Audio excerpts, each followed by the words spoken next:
Please rise. Oh yay, oh yay, oh yay. All persons having aught to do before the honorable judges of the Court of Common Pleas in Lycoming County, hold this day, give attention and they shall be heard.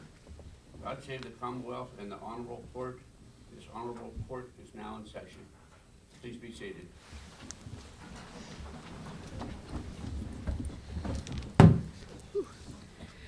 Good afternoon, everyone. I'd like to welcome you to this special session of court. We're here for our Law Day celebration, which is one of the nice things that we get to do as judges. We are missing a few judges. We are a panel of 5 normally.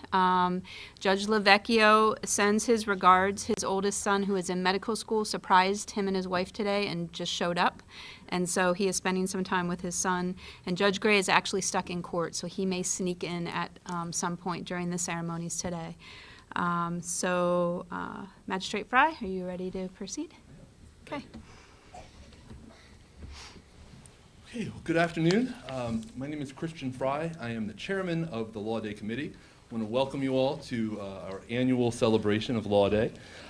This year, as always, we had a number of excellent submissions, which made our job very difficult. But we do have the winners here today to not only show you their end product, but we're also going to bring them up here to have them explain to you a little bit about their respective submissions. This year's theme is Separation of Powers, a Framework for Freedom. And again, I think you'll be impressed at the interpretations that we received from our students this year. So before we start, if you'd all rise and join me in the Pledge of Allegiance.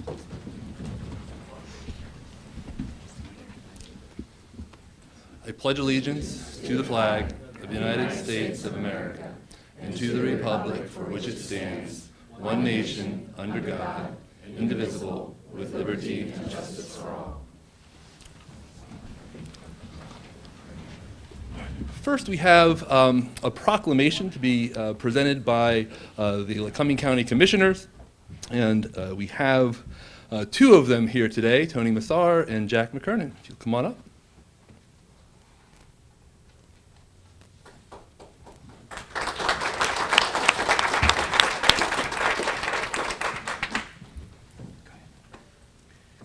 Thank you, Christian.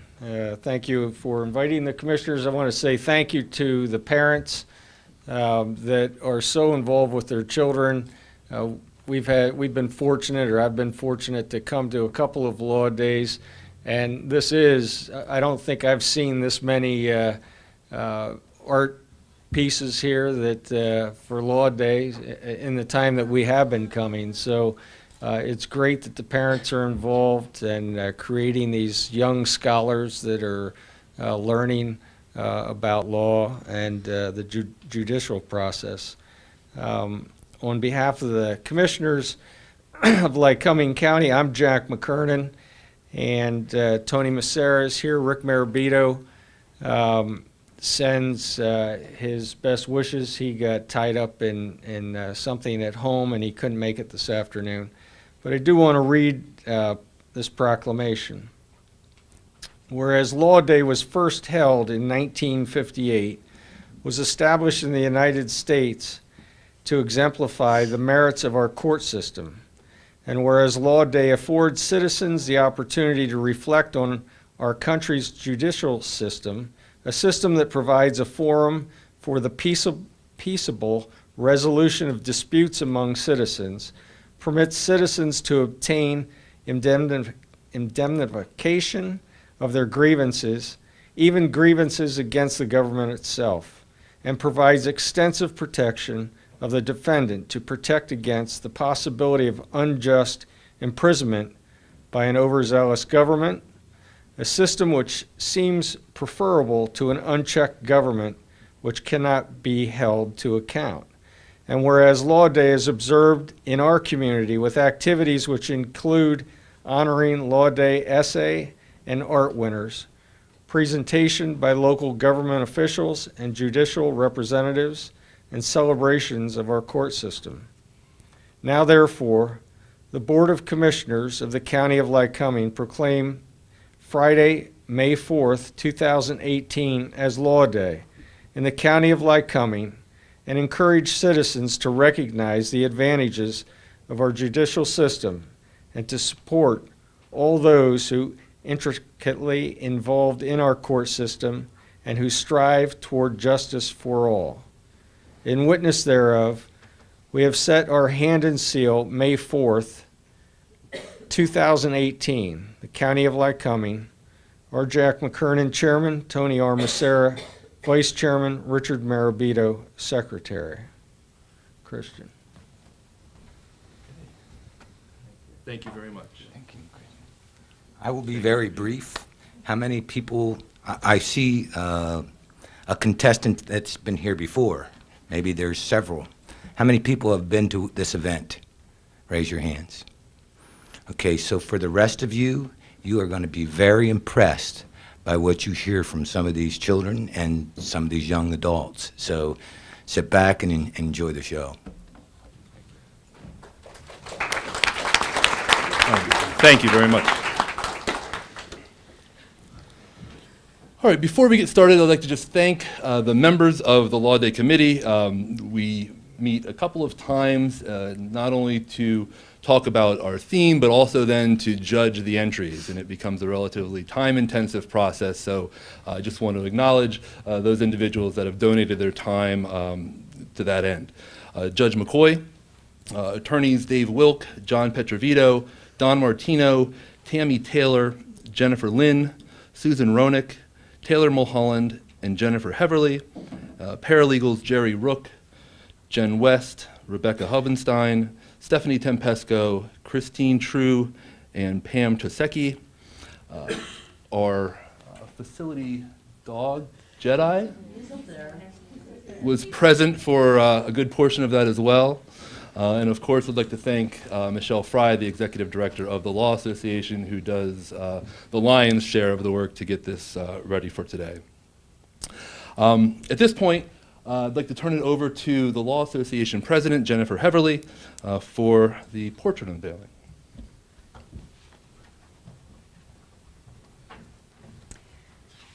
So the Law Association is really happy to be continuing a tradition of providing and arranging for a judicial portrait. And for those of you who don't know, we have a judge who took the bench in January of this year, Judge Linhart. And I'm going to ask him if he'd be willing to come forward for this. Before you do, I also want you to know Judge Linhart has been practicing in this community for almost 30 years. I'm going to round up. And he was our DA for 10 years before taking the bench, and we hope that he's going to be with us on the bench for a very long time. So, Judge Linhart.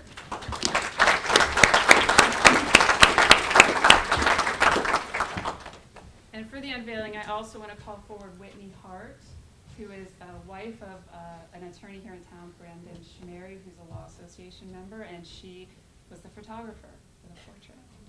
So, Judge, I'm going to give you the honors of unveiling yourself. Thank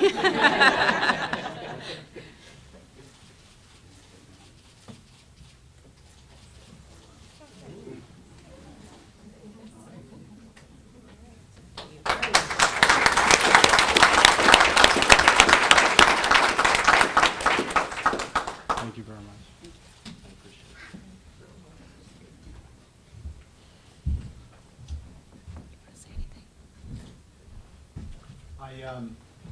I just quickly wanted to just say a few things. I remember when I went in to sit for the portrait, one of the first questions I was asked was, which is your best side? And I laughed and I said, I don't have a good side anymore. But you did a very nice job with what you had to work with, and I appreciate that very much.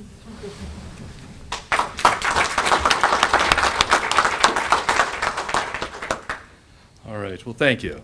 And I think we can all agree that it's a fair resemblance to the real thing. So. Well, without further ado then, let's get into our actual awards here. So I'd like to start with the essay winners. And if we could bring up Lindsay Garber. Lindsay is a fourth grader from Leiter Elementary School, and this is actually her second time winning Law Day. So have you read this. I'll hold it. Let's step out in front here. I'll hold this for you, and you can read, okay? The importance of checks and balances. In the United States, there are 3 branches of government. They are the legislative, judicial, and executive branches. Each branch has a certain job, and the other branches have special powers to watch over it. These are called checks and balances, and they make the branches equal so that one doesn't become too powerful. Some countries don't have this, so the president can do whatever they want and make laws, even if they are not good laws. That's why checks and balances are important. I'll tell you about the 3 branches of our government and how checks and balances work. The legislative branch makes laws, but they can't just make any old law, because the other 2 branches have checks and balances. The president, who is in the executive branch, can veto those laws if he thinks they are not good laws. The judicial branch can call a law unconstitutional. The judicial branch interprets the laws and decides if people are following them, but the other 2 branches have some powers over the judicial branch.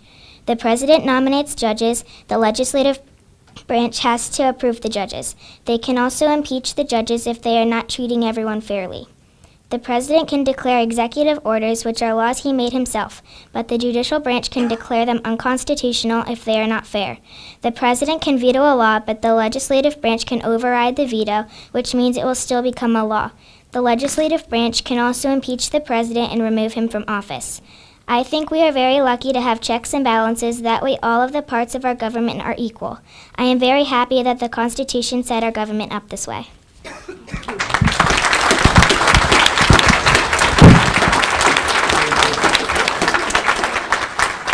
Certificate and a check for it. Congratulations.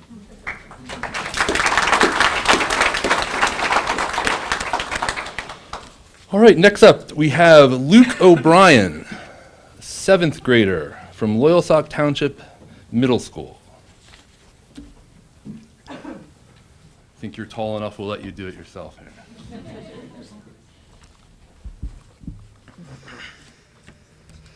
Humans, especially ones with large amounts of power, have always overstepped their boundaries. That is not something that we as species can change. There are, however, things we can do to limit powerful people from overstepping their bounds. One good idea on how to do this was originally developed by the Roman Republic. This is known to us now as the separation of powers, the idea that there are multiple branches of the government and they can each limit each other's power. Here in the U.S., we have the judiciary, executive, and legislative branches.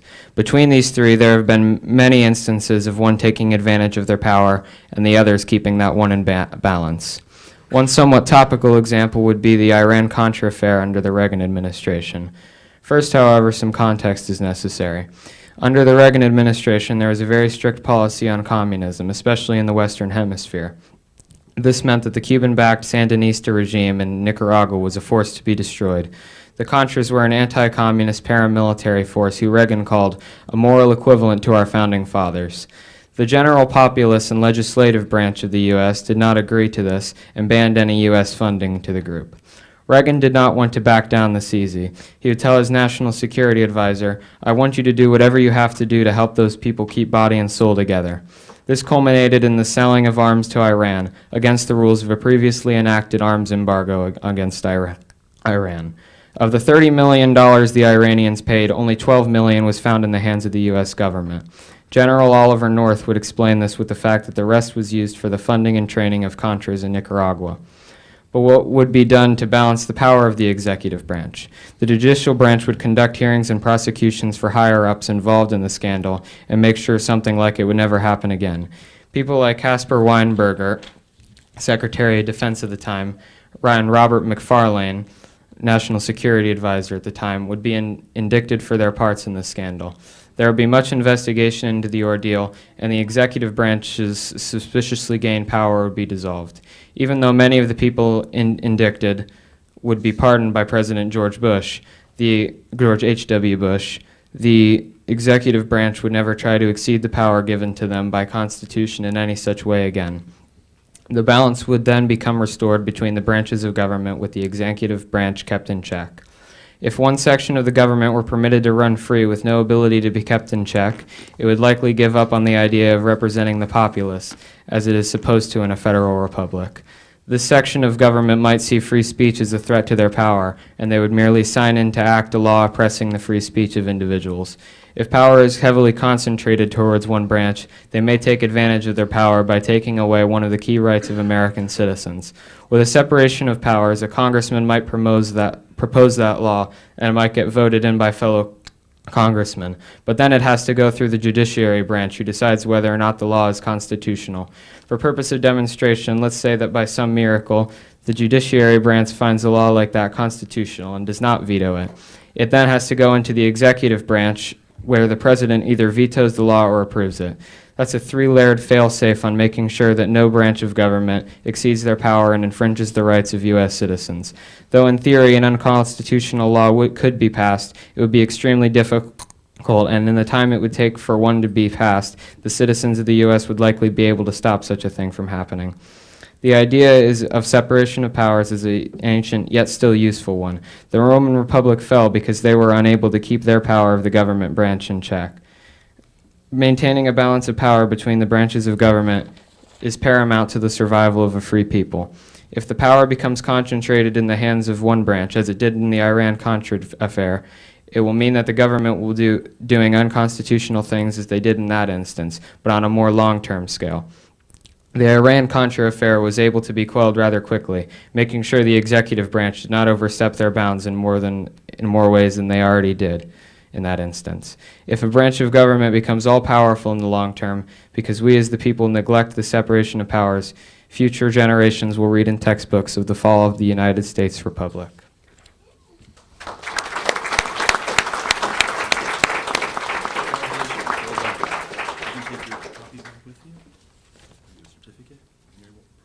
Thank you.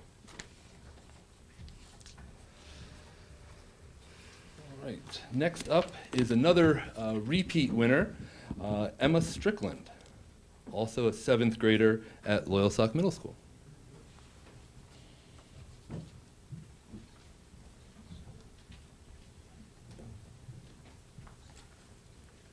This year, when the Law Day prompt about checks and balances was released, I was fortunate because we had already learned about separation of power in Mr. Cook's social studies class. We studied ancient societies such as Mayans, Greeks, and Egyptians. We also learned about ancient Rome, specifically their government. It was split into 3 branches: the Senate, the Assembly, and the Consul. They instituted this method so that one person or group wouldn't become too powerful. This same concept was used in the establishment of our government.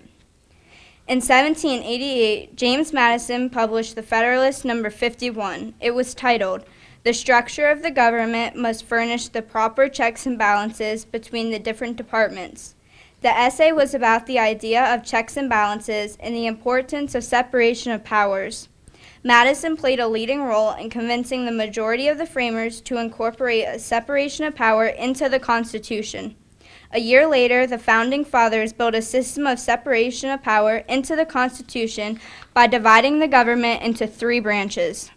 Each branch has separate responsibilities to guarantee that the powers of the government are balanced. They can limit each other, avoiding the abuse of power. The 3 branches are the legislative, the judicial, and the executive. This is an example of the trias politica principle, which establishes the division of government into 3 individual branches. Each branch has a limited amount of power and can be checked by another branch. The legislative branch includes Congress, the Senate and House of Representatives. They make laws, confirm or reject presidential appointments, and they can also declare war. The judicial branch is made up of the Supreme Court and other federal courts. They decide and interpret the meaning of laws and how the laws are used. The executive branch is made up of the president, vice president, the cabinet, executive departments, independent agencies, and other boards, commissions, and committees. This branch has the responsibility to carry out and enforce laws. According to the website usconstitution.net, the separation of power devised by the framers of the Constitution was designed to do one primary thing: to prevent the majority from ruling with an iron fist. Madison and the framers knew that if we didn't have a system of checks and balances, then the citizens of our nation might not fully possess the rights guaranteed in the Constitution. However, even though we have separation of power, not everything is always balanced. For instance, Gonzalez versus O Centro Espírito Beneficial União do Vegetal is a case that illustrates when one branch overstepped its power and had to be checked by another. The Religious Freedom Restoration Act ensures that interest in religious freedom is protected. The legislature passed the law with a unanimous U.S. House vote and a nearly unanimous U.S. Senate vote with only 3 senators against.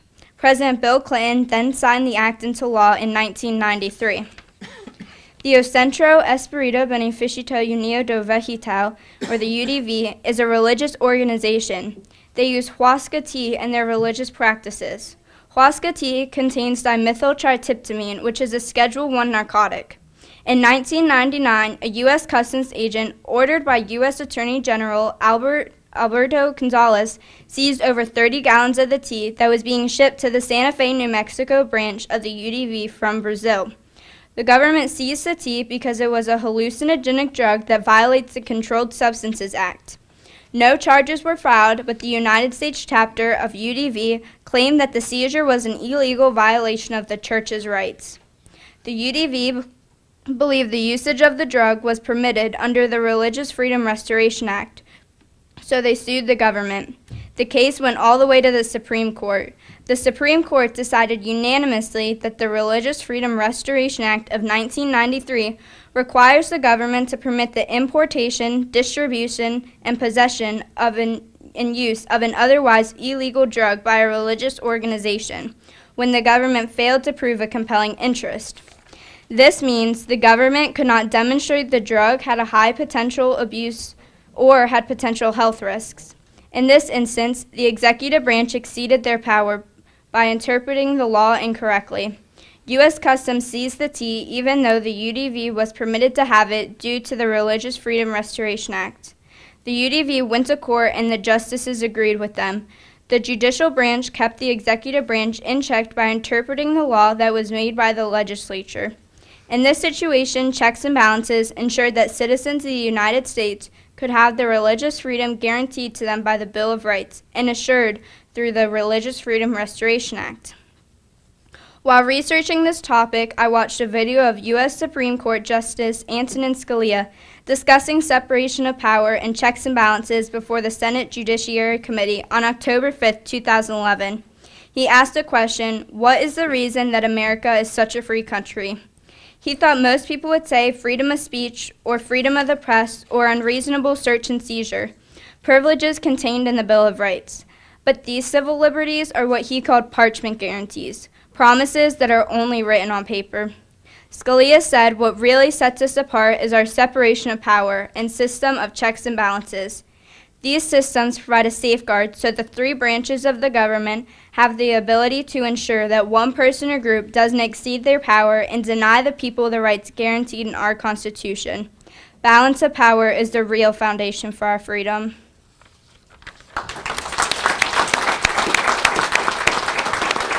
Congratulations. Well done.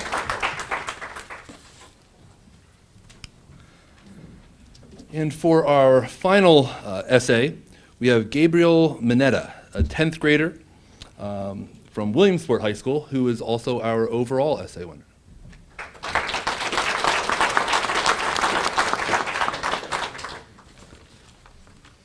Okay, so the title of this was Roosevelt's Grab for Power. The only thing we have to fear is fear itself. Franklin D. Roosevelt in his first inaugural address, March 4th, 1933. The Great Depression was still raging as President Roosevelt entered his second term in the White House, winning yet another landslide election in 1936. Millions of Americans were still without work, and the Dust Bowl left much of the Midwest vacant as dust storms destroyed crop and farmers flocked to California in search of a new beginning. Life certainly wasn't easy by any means, but with the re-election of FDR, it appeared as if there was still hope. To say that Franklin was loved by the American public is an understatement. In his first 100 days in office, his administration passed legislation that aimed to stabilize industrial and agricultural production, create jobs, and stimulate immediate recovery for Americans across the nation. All the while, FDR kept the public informed on progress via his fireside chats. But more importantly, he gave them a hope, which hadn't been there with the previous president. Much progress had been made as Roosevelt's first term came to a close. However, some will argue that much of his legislation did nothing but strip Americans of the one true thing that made them American, their ability to help themselves instead of relying on the federal government to come to their aid. In defense of Roosevelt, many will say he had no choice and did everything he could to aid the Americans across the nation in a time of great fear and desperation. All seemed well as Roosevelt entered his second term, unaware of the great troubles waiting down the road concerning his legislation. All throughout his first term, FDR clashed with the Supreme Court, and in particular, 4 of the more conservative-minded justices, nicknamed the Four Horsemen, who continually attempted to shoot down legislation vital to FDR's New Deal plan. Some examples would be the National Recovery Administration, NRA, and the Agricultural Adjustment Administration, AAA. Angered by his inability to push any significant legislation through, Roosevelt decided to take action. As he told the press, the court had created a no man's land where no government, state or federal, could function. With the help of his Attorney General, Homer Cummings, Roosevelt secretly devised a plan to reform the courts. On February 5th, 1937, the plan was announced to the shock of Congress as well as much of the nation. Roosevelt used the justices' ages against them, stating that every justice above the age of 70 should be allowed to appoint a justice of his own choosing. This would move the current number of 9 justices to a maximum of 16. Not only did he request to appoint as many as 6 additional justices, but also 44 new judges to the lower federal courts. He justified this request by stating that the shortage of judges had resulted in many delays within Congress because they were overburdened. Roosevelt also stated, "A part of the problem of obtaining a sufficient number of judges to dispose of cases is the capacity of the judges themselves. This brings forward the question of aged or infirm judges, a subject of delicacy and yet one which requires frank discussion." Basically, his reasoning for the reformation of the courts was based on the justices' perceived inability to complete their jobs efficiently and in a timely manner. Roosevelt's message touched off the greatest struggle in our history among the 3 branches of government. After a 168-day battle, the court finally shot down FDR's court-packing request. Many in the Senate saw his request as a ruse to hide the real objective, which was indeed to pack the courts in his favor. FDR's scheme, said the Senate Judiciary Committee, was a measure which should be so emphatically rejected that its parallel will never again be presented to the free representatives of the free American people. In simpler words, the court made it quite obvious that Roosevelt's request was one which should never have been asked in the first place.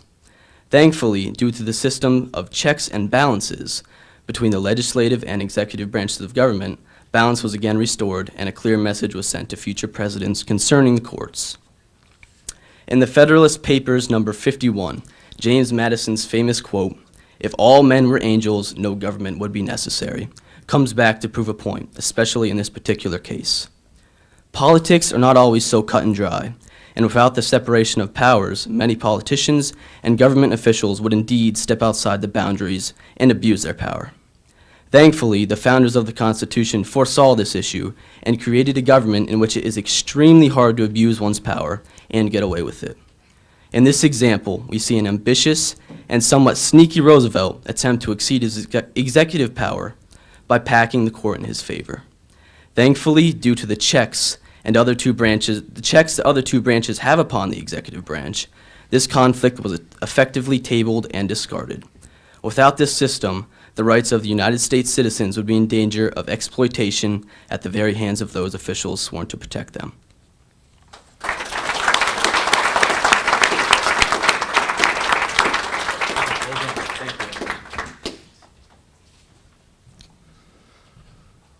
Okay, on to our art winners. Our first winner is Reagan Tucker, a 2nd grader from Leiter Elementary School. And it looks like Reagan also won last year. All right. Which one is yours? Right here, right? Make sure we don't knock the cake over.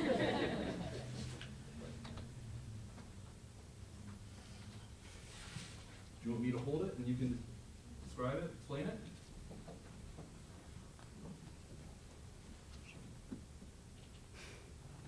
All right, go ahead. Oh, let's do this. I want to make sure they hear you too. Only have so many hands. You can hold the microphone and explain your art. That's the legislative tower, and that's the executive, that's the judicial, and each superhero tells something about each branch. Okay. And what's the legislative saying here? I make laws with the Congress.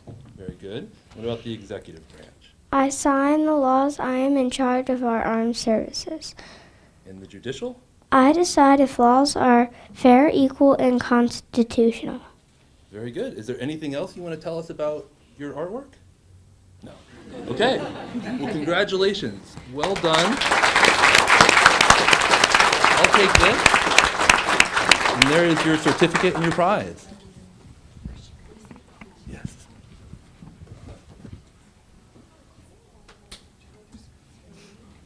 All right.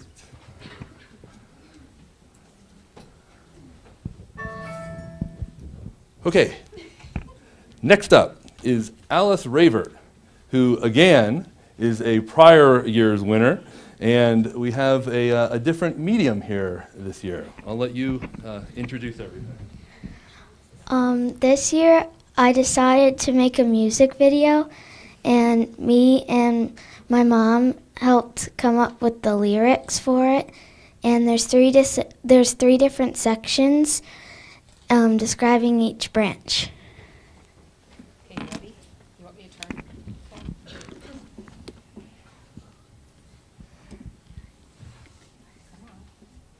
Working before, as I test.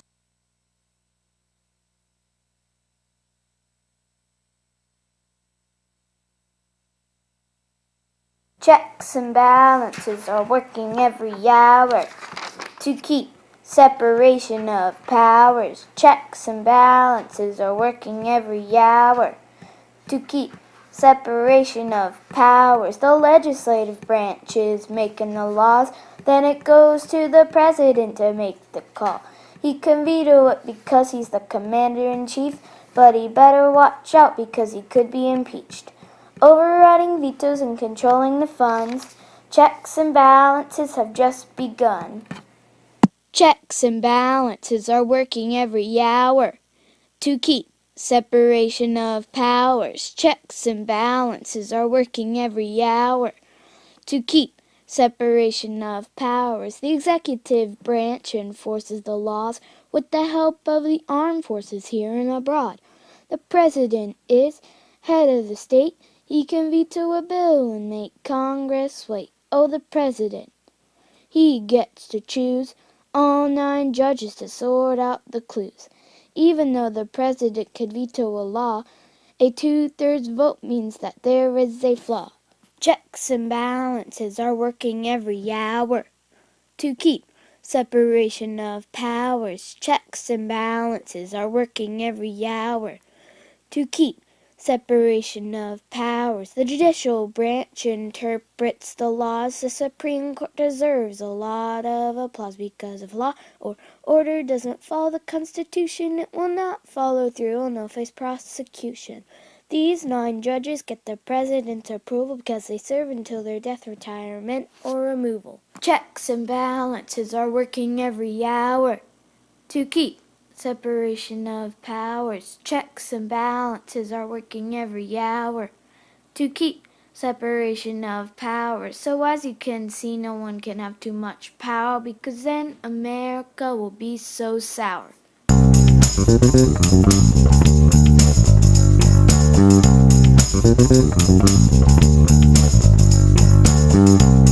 All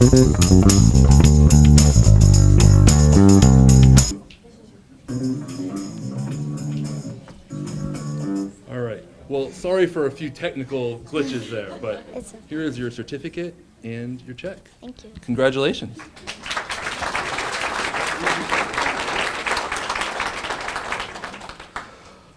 All right, next we have Amani Tran and Hannah Hausman, 10th graders from Williamsport High School.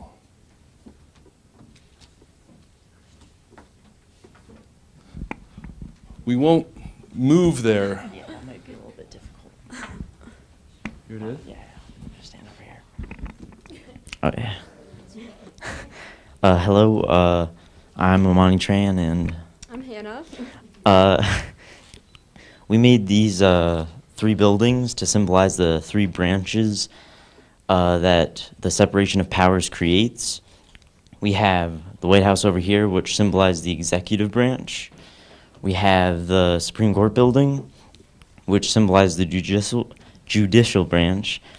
And then over here we have the Capitol building, which symbolizes the legislative branch. When we were making our project, we made each building separately, and then at the end we connected them all together. And this is to show how each of the branches of government have their own separate powers, but they can come together using checks and balances to create an equal and balanced government that will work together and keep our country intact.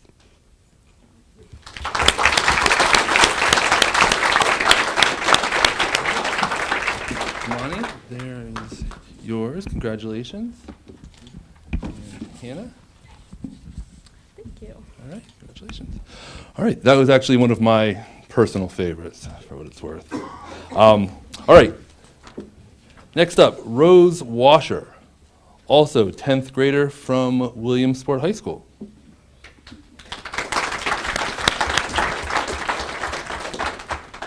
Good.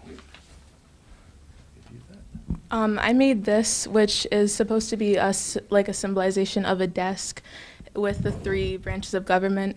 And I said they're in a perpetual love-hate relationship. They rely on each other to exist, yet are in a constant battle for power. This project shows the desk on which the branches' letters to each other's lie, mocking and flirting. So I have some postcards between each branch, mocking and saying that they're in charge. We have some vetoes and the president being denied. Yep. Very good. Congratulations. If you don't mind, we'll pass this up so the judges can take a look. I thought this was... All right, next up, Rosemary Flock and Samuel Mailer. Again, 10th graders from Williamsport. Thank you very much. You want to start or you want me to start? All right. Well, this is called Checks and Imbalances. Let's get it out front here. I can hold it if you like. Yeah? All right. Thank you. Now, we have the 3 main branches of the government, the executive, legislative, and judicial. But as you can see, they are uneven. They're causing instability in American democracy. They're causing a deterioration of our government. And it can be seen as dangerous. We see pieces falling off the board. The executive branch is often seen as the most overblown, with more employees than necessary, wasteful. And other branches being stripped of their powers. It's a dangerous balance that they have that needs to be restored. Anything? No? All right. Well, thank you very much. I'd just like to talk about where we got the inspiration for this project. One of my favorite movies, Brave, it's a Disney movie. They talk about how the 3 brothers were supposed to support the kingdom, and the way they illustrated that was they had a chessboard held up by 3 different chess pieces, but one brother overtook the other 2, and everything fell apart. So that's where we got the inspiration for it.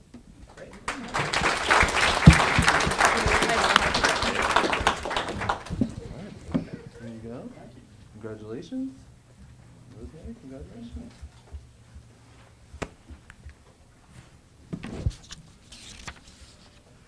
Finally, we have our overall winners, Shauna Markle and Rihanna Gare, again, 10th graders from Williamsport High School. And I think this is the entry that this group is most excited about.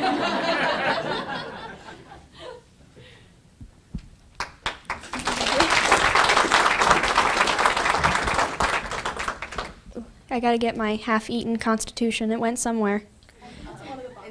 It's probably in one of the boxes.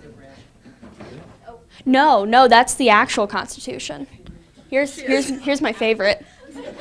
Okay, so obviously we made cakes. It was a joke in Rinker's class that I was gonna make something to bribe the judges, and it worked. So for the art competition, we decided that we thought that it was a very new idea, and it was able to express the art that is representative of our country. So the top blue tier is the executive branch. Where'd it go? Oh, there it is. Okay. With fondant, we made the big veto letters to show what is most widely known as the power of the president. It's to check Congress when a bill is trying to become law. On top of the cake, we put the Constitution because that is what started everything that we have. Without the Constitution being written, there would be no separation of powers and no us in general. We'd still be British, and that's kind of weird. So I think someone got excited whenever they got the cake for the first time because "We the People" is missing. So here's the half-eaten original Constitution. That's the revised Constitution, which really can't happen. It's a fun fact.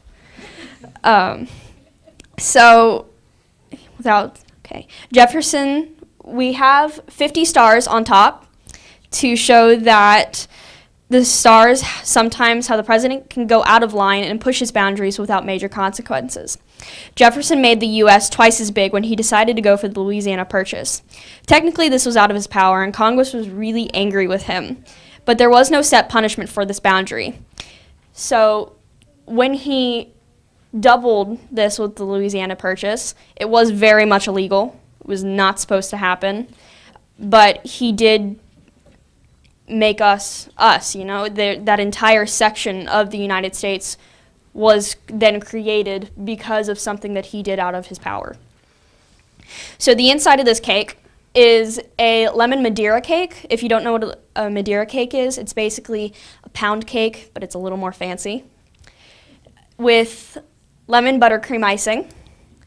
And there is also blueberries. There's fresh fruit in between the two layers. It is a 3-layer cake because of federalism, and layer cake federalism is how this works. So the white cake that we made is the judiciary branch, where the Supreme Court is held. The star of this cake is the 3D fondant sculpture of the gavel. You can't actually use it. It'll break in half. You could try. You could try, but it would be a little sad. This, along with the court cases that are around the edge, show that when other branches try to propose bills, the Supreme Court can rule against it if deemed unconstitutional. There were other court cases on it, but we decided to make it a little more official. So you can't see it right now, but the two cases on here are Marbury v. Madison and McCulloch v. Maryland. So Marbury v. Madison is what gave the judicial branch the ability of judicial review. Without this, the courts don't have nearly as much power. In Article 3 of the Constitution, it was planned that there was a Supreme Court, but they didn't really do much for the first 5 to 10 years until Marbury v. Madison came around, and that's what changed everything. McCulloch v. Maryland is what started federal supremacy. It is the Supremacy Clause, and that's what really formed how our government is today. So that's fun facts about the top.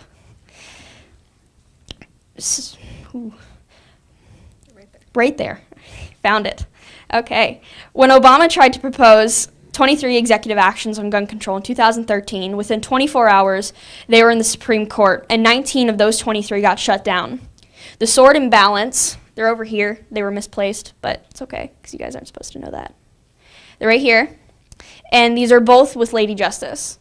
That is what's in front of the Supreme Court building. The sword and balance are both symbols from Lady Justice, the sword representing due process, and the balance showing that all evidence will be seen in the court of law unless the exclusionary rule is in play. In case you don't know what the exclusionary rule is, It is when evidence is taken in illegally without a warrant or without suspicion. You can't use it in court.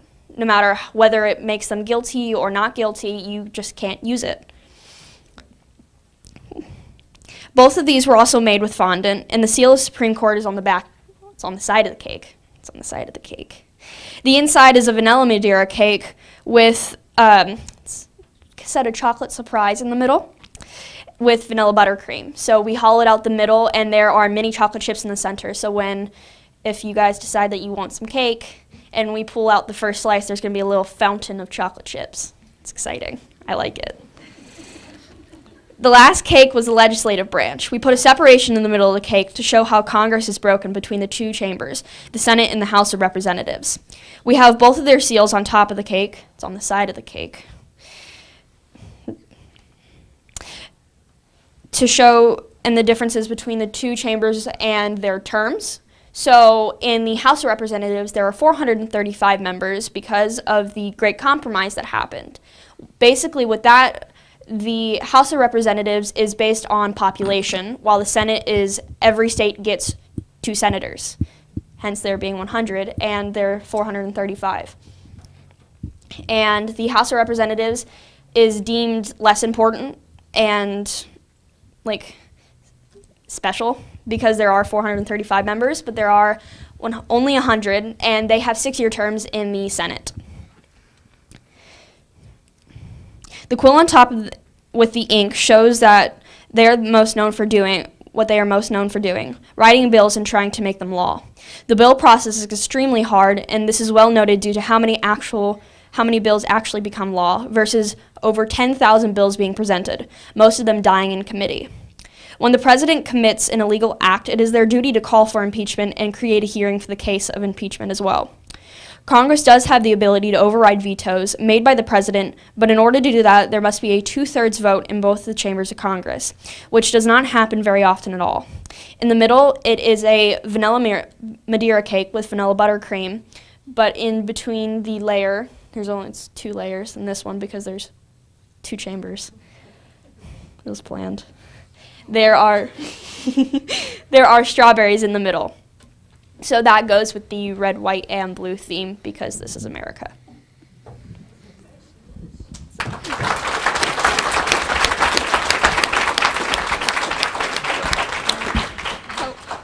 can just lay it down. Okay. Careful. I don't want to. Congratulations to you both. Thank you. Well done. Positive. But yeah, that's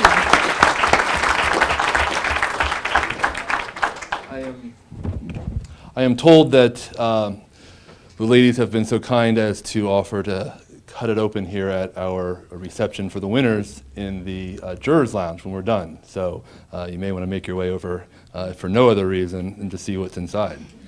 Christian, I think we should point out that we made these ladies make these cakes twice. That is a fair, Because the judges did get to eat the first round. Yes. And so we've already had a little bit of a sneak peek. But with that, I'll turn it over to our judges to make any remarks that they'd like to make. Okay, Judge Linhart, do you have any remarks? I just wanted to say this. I know Mr. Rinker spends a good deal of time in his AP government class making sure his students understand how broad principles of government apply in the real world. What's a little disturbing is that his students took from that their best chance of winning was to attempt to bribe the judge. Which is, in reality, only a little less disturbing that apparently the students were proven correct. I have yet to have any attorney attempt to bribe me with cake, but for those attorneys who are present, it might be worth. Judge Butts? I've been watching these presentations over the last 20-some years, and every year the productions, the essays are more informed and are just so amazing. I mean, when I heard the 7th grade essay and thought, and you're not the champion, you're not the overall winner, but then when I heard the 10th grade essay, or the was it Gabriel Mineta, and then I understood exactly why. My son's in 10th grade, so I just was like, wow, this is awesome. And I love baking. So the creativity that you exhibited in your presentation, bribery issue aside, is impressive, because as a fellow baker, I put a lot of thought into the things and the composition that I do, and this is a great way to basically do two things, to show your skill, but also educate in the process. So parents, teachers, great job, as always. Mom did not assist with that. Oh, no, I didn't expect, after her presentation, I had assumed not, that this was all very well thought out. Absolutely, but outstanding job once again to everyone involved, so thank you. And I would like to say definitely a thank you to all the parents who obviously supported their student in some way or another to get the results that we got here today. Also, I cannot say enough to the teachers. I've been part of the Law Day Committee for many years before I was a judge, and getting student participation is one thing that we've always struggled with. And so, you know, we definitely have to give a hands down to those teachers who step forward and promote it in their class. And we tend to see every year that we get, there seems to be a couple teachers who obviously are pushing it, and we get all kinds of entries from those teachers. I am super, super impressed with the art entries this year, because the students just didn't do an art entry. They all had something along with it. I mean, they basically did an essay along with it. They were very thought out. And I can say that there were lots and lots of essays that we had to review to make the final decision, and there were a lot of very good quality essays, and so congratulations to the essay winners who won that. Christian?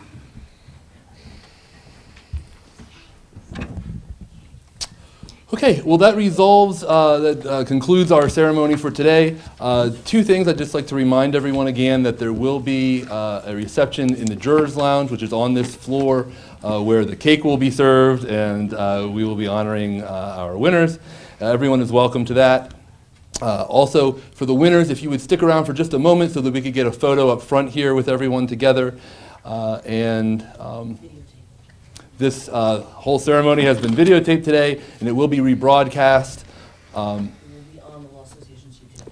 This year it will be on the Law Association's YouTube channel. All right. Thank you all for coming, and appreciate it.